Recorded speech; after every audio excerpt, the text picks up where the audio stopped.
History is written by the victors, sure. But if you look closely, a disturbing amount of it was written by people who were absolutely hammered. Empires fell because someone couldn't put the bottle down.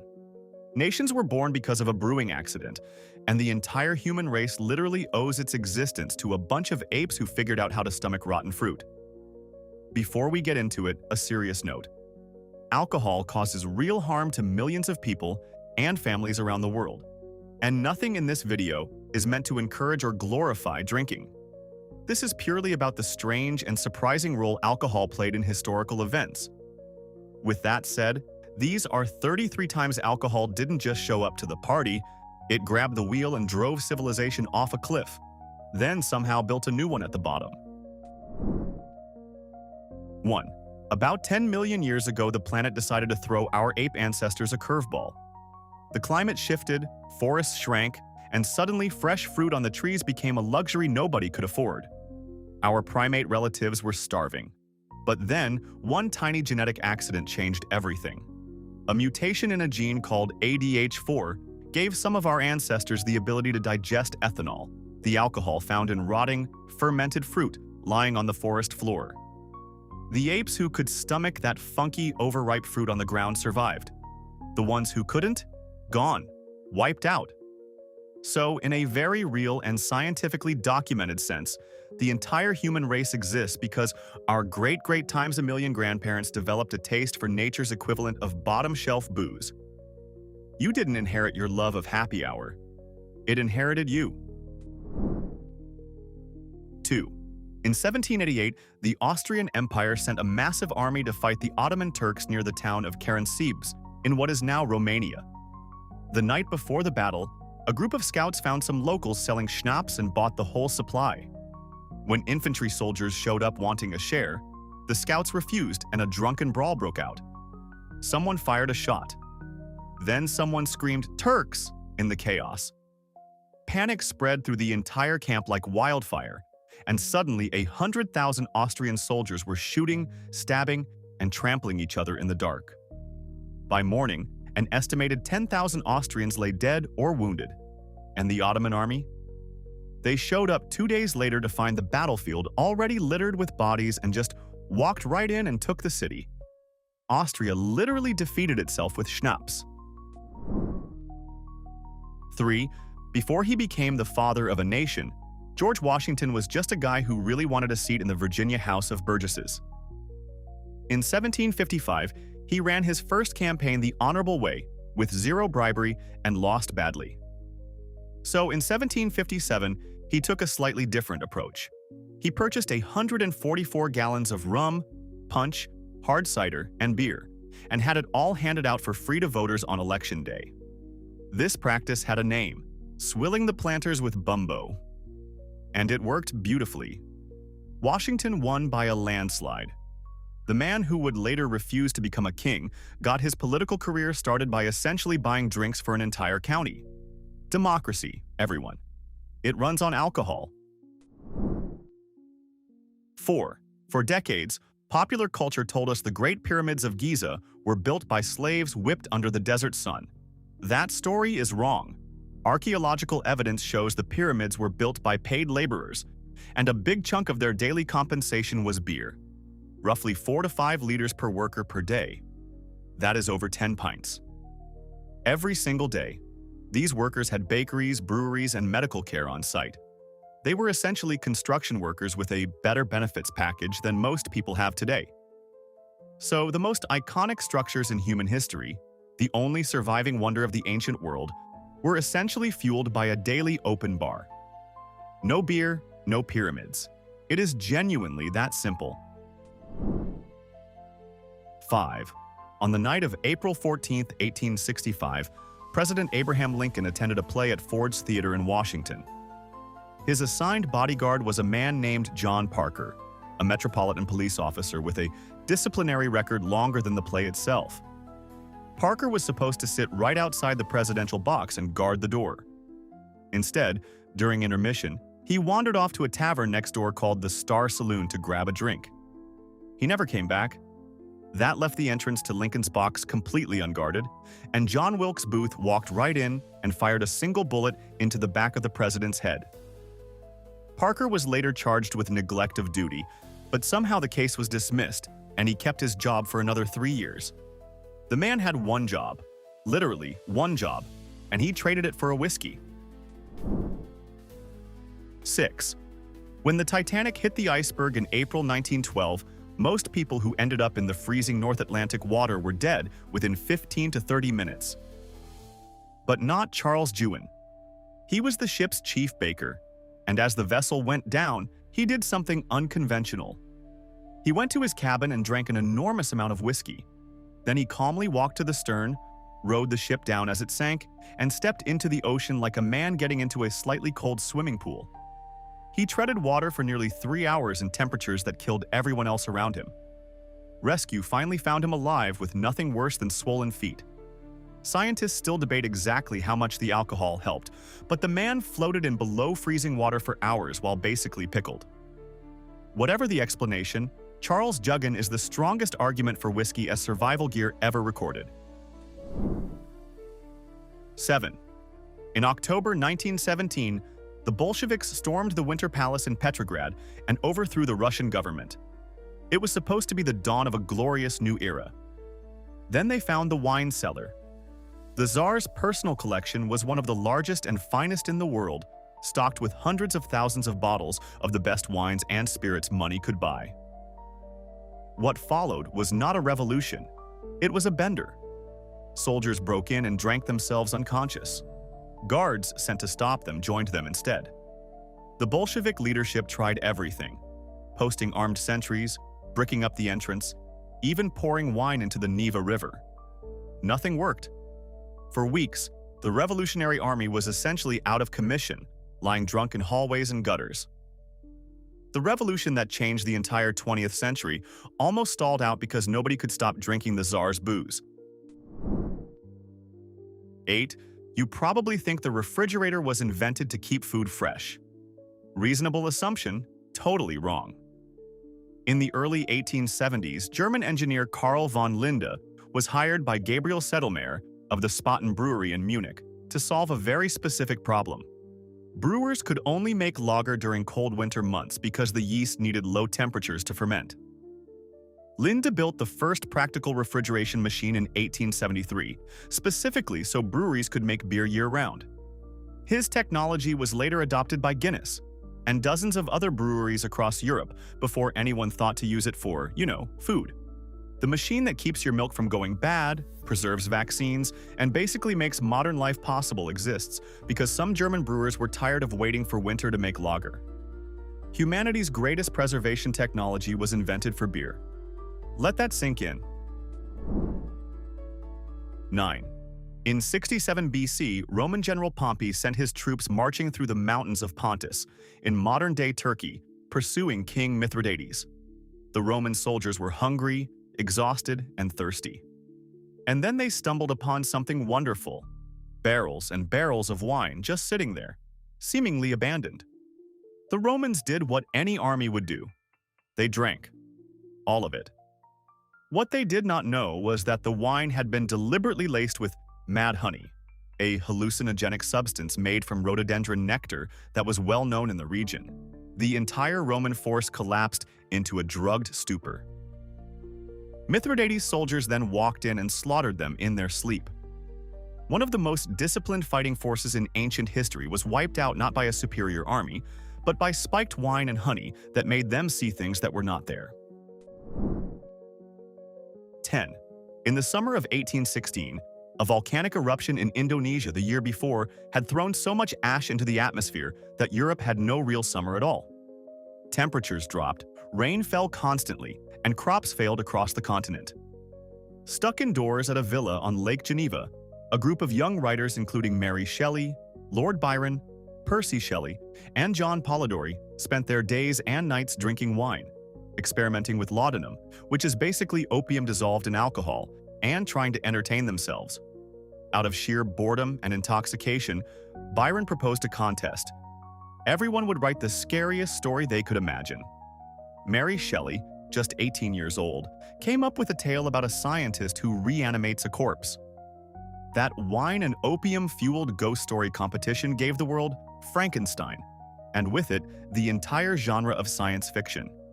One of literature's greatest achievements was born from bad weather, boredom, and a whole lot of booze. 11. William the Conqueror was the king who invaded England in 1066 and reshaped the entire country. He was also, by the end of his life, so enormously fat that he could no longer mount his own horse. This was a serious problem for a medieval king, whose power depended on leading armies. So William came up with a diet plan that was bold, creative, and profoundly stupid.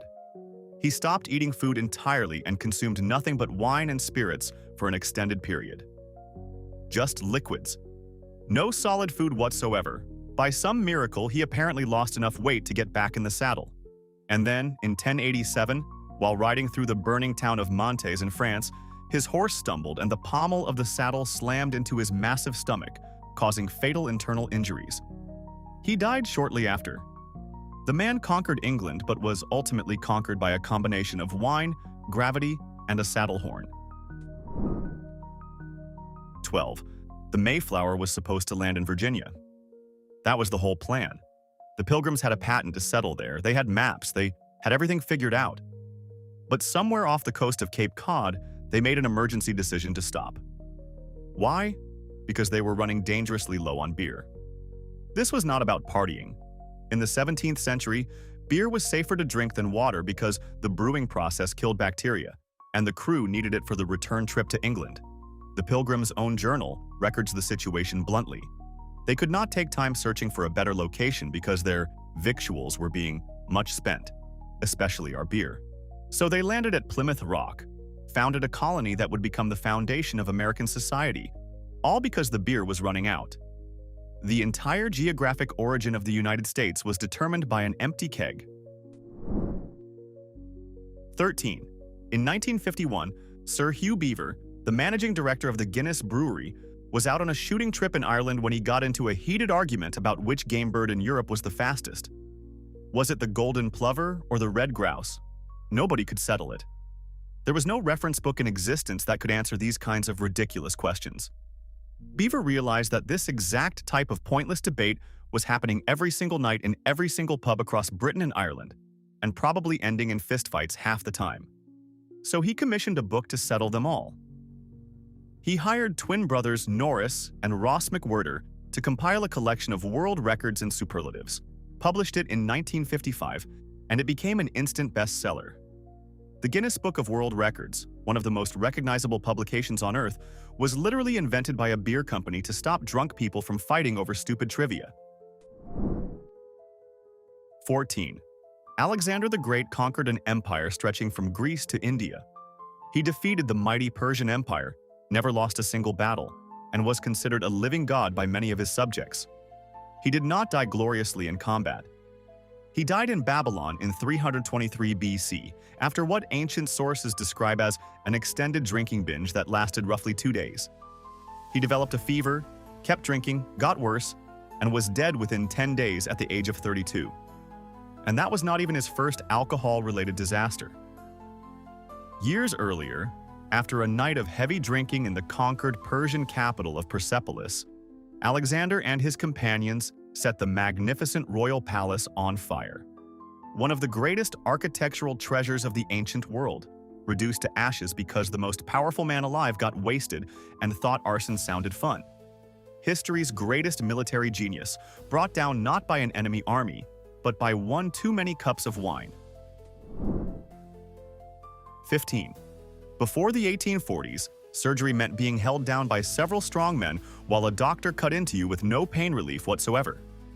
The discovery that changed everything came from a deeply unscientific place: recreational drug use. In the early 19th century, ether frolics and laughing gas parties were popular social events where people inhaled nitrous oxide or ether just to get a buzz and act silly. Doctors who attended these gatherings noticed something remarkable. People who were high on these substances would trip, fall, slam into furniture, and feel absolutely nothing. a young Georgia physician named Crawford Long connected the dots in 1842 and used ether to anesthetize a patient during tumor removal, the first surgery performed under general anesthesia. Modern painless surgery, one of the greatest advances in medical history, exists because some party-going doctors noticed that their intoxicated friends were basically invincible. The entire field of anesthesiology started at a house party. 16. The Shang dynasty ruled China for roughly 500 years. It ended because of one man's truly legendary commitment to drinking. King Zhou, the last Shang ruler, reportedly ordered the construction of a massive pool, not of water, but of wine. It was supposedly large enough to paddle boats across. He held wild parties where courtiers were forced to drink from it on all fours like animals. He hung meat from the surrounding trees, creating what Chinese historians call the wine pool and meat forest. Meanwhile, his people were starving and being subjected to horrific punishments for the smallest offenses. The result was predictable. The people revolted, the Zhou dynasty rose up, and King Zhou's 500-year-old empire crumbled. He reportedly set himself on fire as his palace fell. An entire dynasty, half a millennium of rule, ended because one king turned his kingdom into the world's worst pool party. 17. During the height of the Cold War, in 1969, North Korea shot down an American spy plane, killing all 31 crew members on board. President Richard Nixon wanted to respond with overwhelming force. According to multiple accounts, Nixon was drinking heavily that evening and called the Pentagon to order a tactical nuclear strike against North Korea. The order reportedly reached Henry Kissinger, the national security advisor, who recognized the president was intoxicated. Kissinger allegedly told military officials to stand down and ignore the order until the president sobered up by morning. By the next day, Nixon had calmed down and the strike was called off.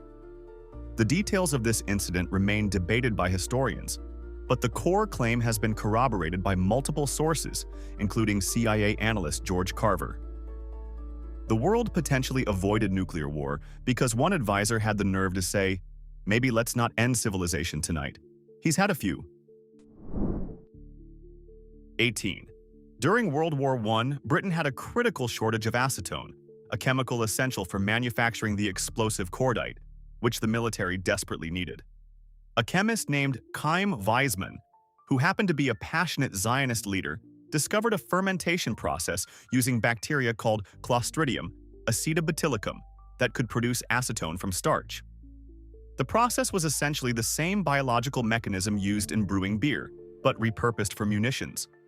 Weizmann's discovery was so valuable to the British war effort that it brought him directly into the orbit of top government officials. His relationship with Foreign Secretary Arthur Balfour, built during the acetone project, is widely credited as a major factor behind the 1917 Balfour Declaration, which expressed British support for a Jewish homeland in Palestine. Weizmann later became the first president of Israel. A fermentation process borrowed from brewing helped lay the groundwork for an entirely new nation. 19. During the devastating cholera outbreak in London's Soho district in 1854, hundreds of people were dying, and nobody understood why. Dr. John Snow, who would become the father of modern epidemiology, meticulously mapped the cases and traced them back to a single contaminated water pump on Broad Street. But here is the incredible part. Right next to that deadly pump was the Lion Brewery, where over 70 workers operated daily. Not a single brewery worker contracted cholera. Not one.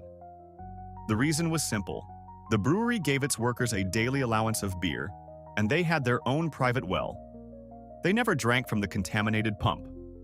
While their neighbors were dying from the water, the brewery workers were perfectly fine because their entire hydration strategy was just beer. Snow used this as part of his evidence that cholera was waterborne, not airborne. Beer did not just save those workers' lives, it helped crack one of the deadliest medical mysteries of the 19th century. 20. Attila the Hun, the man known as the Scourge of God, terrorized both halves of the Roman Empire for decades. He commanded the most feared army in the known world. Kings and emperors trembled at his name. and he died on his wedding night in 453 AD because he drank too much at his own celebration. According to the Byzantine historian Priscus, who had actually dined with Attila before, the great conqueror married a young woman named Ildiko, and then proceeded to drink an absolutely heroic amount of wine at the feast. He passed out in bed, suffered a severe nosebleed while unconscious, and choked to death on his own blood because he was too drunk to wake up.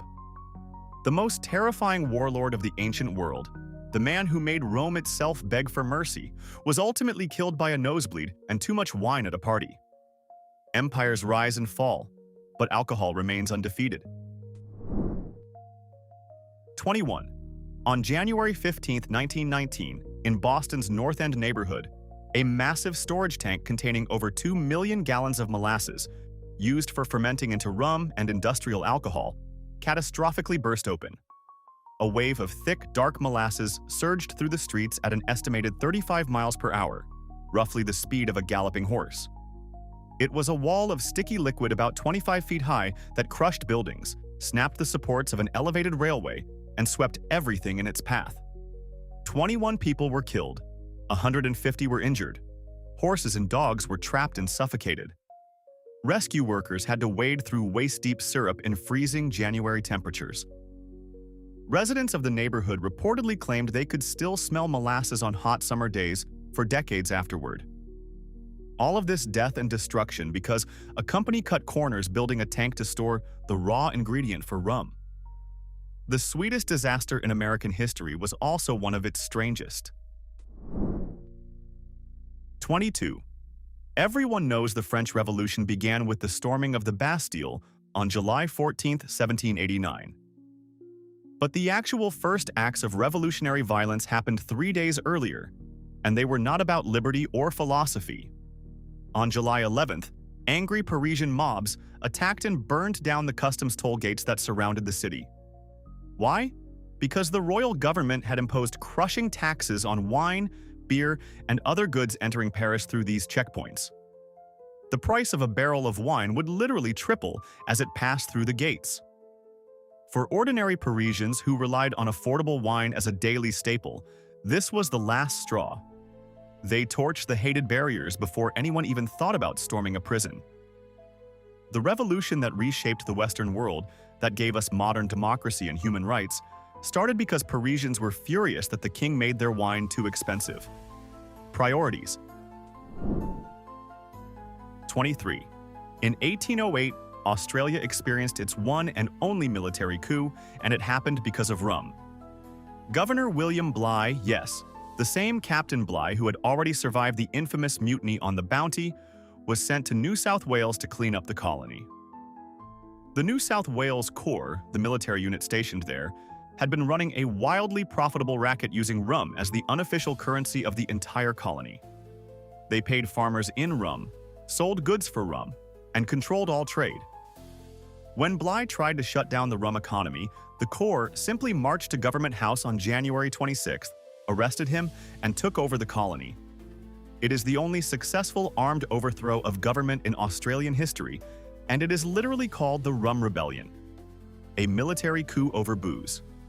In Australia. Honestly, that tracks. 24. For most of human history, we were nomads. We wandered, hunted, gathered, and moved on.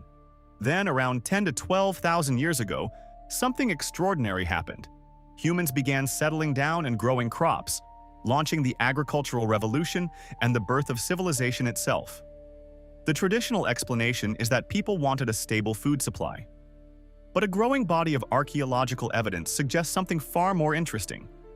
Humans may have started farming not to bake bread, but to brew beer. 13,000-year-old evidence of beer making by the Natufian people in the Middle East actually predates the earliest evidence of bread. The social, cultural, and ritual importance of communal drinking may have been the actual motivation to domesticate wild cereals. If this theory is correct, and more researchers think it might be, then beer did not just change history. Beer started it. Every city, every government, every civilization on Earth might owe its existence to our ancestors' desire to get a buzz. 25. When the Soviet Union invaded Finland in late 1939, the Finns were massively outgunned. They needed a way to stop Soviet tanks, and they found one in the simplest possible weapon, a glass bottle filled with flammable liquid with a burning rag stuffed in the top. The Finns sarcastically named it the Molotov cocktail, after Soviet Foreign Minister Vyacheslav Molotov, who had claimed Soviet bombers were actually dropping food aid, not bombs. Here is the part most people do not know. These weapons were not homemade. They were mass-produced on the bottling lines of Alko, the Finnish state alcohol monopoly. The same factory that normally filled bottles with vodka and liquor pivoted to filling them with a flammable mixture of ethanol, tar, and gasoline. Finland produced over 500,000 of these during the Winter War. A state liquor company literally became a weapons factory overnight, and those bottles helped Finland resist one of the largest armies on Earth. 26. Harvard University, the most prestigious academic institution in the United States, had a serious problem in its early years: money. Founded in 1636, the college was chronically underfunded and struggled to keep its doors open. One of the solutions was a campus brewery. Harvard operated its own brew house to provide beer for students and faculty because, in colonial New England, beer was a dietary staple and water was not always safe to drink. Students were expected to drink beer with their meals. The situation was so cash-strapped that some students reportedly paid their tuition in wheat and barley rather than currency, essentially paying for an Ivy League education with brewing ingredients. The institution that would go on to produce presidents, Supreme Court justices, and Nobel laureates kept the lights on in its early decades partly by brewing beer and accepting grain as payment. Even elite education, it turns out, runs on alcohol. 27. By the 1240s, the Mongol Empire had already steamrolled through Russia, Poland, and Hungary. Europe lay essentially defenseless. There was no army on the continent that could stop the Mongol war machine. And then suddenly, the Mongols turned around and went home. The reason had nothing to do with European military resistance. In December 1241, Ogedei Khan, the Great Khan and son of Genghis Khan, died. Multiple sources attribute his death to excessive drinking, a habit his family had desperately tried to curb by assigning him a handler to count his cups. It did not work. When the Great Khan died, Mongol law required all senior leaders and princes to return to Mongolia for the election of a new Khan. So the most unstoppable military force in world history packed up and left Europe not because they were defeated, but because their leader drank himself to death and they had to go hold an election. Europe was saved by alcoholism and Mongol bureaucracy. 28. The term honeymoon sounds like a quaint romantic tradition. Its actual origin is far more calculated. In ancient Babylon, roughly 4,000 years ago, the father of the bride was obligated to supply his new son-in-law with as much mead, a fermented honey drink, as the groom could consume for an entire lunar month after the wedding. One full moon cycle of unlimited free mead. The purpose was not romance, it was reproduction. The Babylonians believed that keeping the groom relaxed, happy, and mildly intoxicated for a full month would maximize the chances of conceiving a child as quickly as possible. The combination of honey-based alcohol and the lunar month gave us the word honeymoon. So every couple that has ever gone on a honeymoon is unknowingly participating in a 4,000-year-old Babylonian scheme to get the groom drunk enough to produce an heir as fast as humanly possible. Romance has always been a little more strategic than we like to admit. 29. In 1920, the United States ratified the 18th Amendment and launched Prohibition, banning the manufacture, sale, and transport of alcohol nationwide. The goal was a healthier, more moral, more productive America. What they actually got was the exact opposite. Demand for alcohol did not disappear, it just went underground, and that created the most lucrative black market in American history. Criminal organizations that had been small-time operations suddenly had access to astronomical profits. Al Capone was pulling in an estimated $60 million a year from bootlegging alone, which is over $1 billion in today's money. Prohibition created the modern American mafia, gave rise to organized crime syndicates that still exist today, fueled widespread corruption of police and politicians, and turned ordinary citizens into criminals. When it was finally repealed in 1933, alcohol consumption was roughly the same as before the ban. 13 years of constitutional prohibition achieved almost nothing except creating an organized crime infrastructure that would plague the country for the next century. 30. In 1862, the American Civil War was raging and President Abraham Lincoln needed money desperately to fund the Union Army. His solution was the Revenue Act of 1862, which created the Office of the Commissioner of Internal Revenue, the direct ancestor of what Americans today know and love as the IRS. And the primary target of this brand new tax collection agency was not income, which came later. It was alcohol. Excise taxes on whiskey, beer, and spirits were the main revenue stream Lincoln was after, because Americans drank a staggering amount, and taxing it was the fastest way to fund an army. So the organization that audits your tax returns sends you terrifying letters and generally makes April the most stressful month of the year was originally created specifically to tax booze during a war. Every American who has ever sweated over a tax form can trace that anxiety directly back to Abraham Lincoln's need to tax whiskey. The IRS, born from bourbon, built on beer. 31. The Code of Hammurabi, one of the oldest written legal codes in human history, was carved into stone in Babylon around 1754 BC. Among its roughly 282 laws covering everything from property rights to marriage, a surprising number deal specifically with beer. Babylonian workers were guaranteed daily beer rations, and the amount varied by social class. Priests received more than laborers, but everyone got some. But here is the part that really shows how seriously they took it. If a tavern keeper was caught watering down the beer or overcharging customers, the punishment was death by drowning. Not a fine, not jail, drowning. Nearly 4,000 years ago, the concept of consumer protection was already enshrined in law, and the first product it protected was beer. The earliest known minimum wage was paid in beer, and cheating your customers out of a full pour was literally a capital offense. Ancient Babylon had its priorities remarkably straight. 32. In 1791, the brand new United States government under President George Washington imposed an excise tax on domestically produced spirits, primarily whiskey. For farmers in western Pennsylvania, this was an outrage. Whiskey was not just a drink for them. It was a currency, a way to preserve grain, and their primary source of income. They refused to pay. Tax collectors were tarred, feathered, and chased out of the region. By 1794, the situation had escalated into a full-blown armed rebellion with thousands of angry farmers marching and threatening government officials. Washington responded by personally leading an army of roughly 13,000 militiamen into western Pennsylvania, more soldiers than he had commanded during most of the Revolutionary War.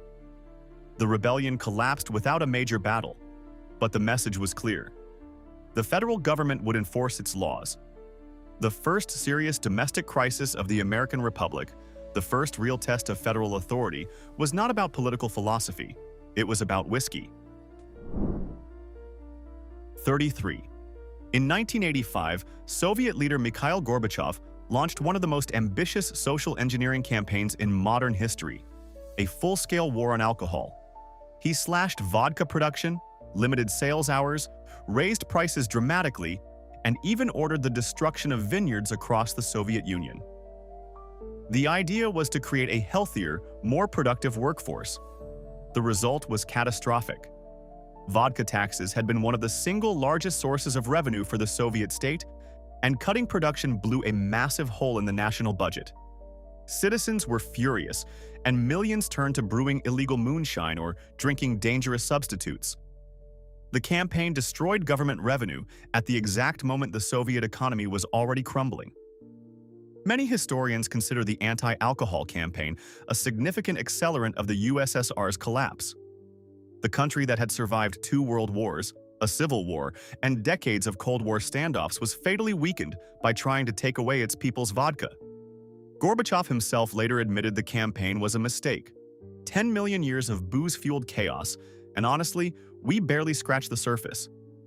History is full of drunk decisions that changed everything, and I guarantee we missed some absolute gems.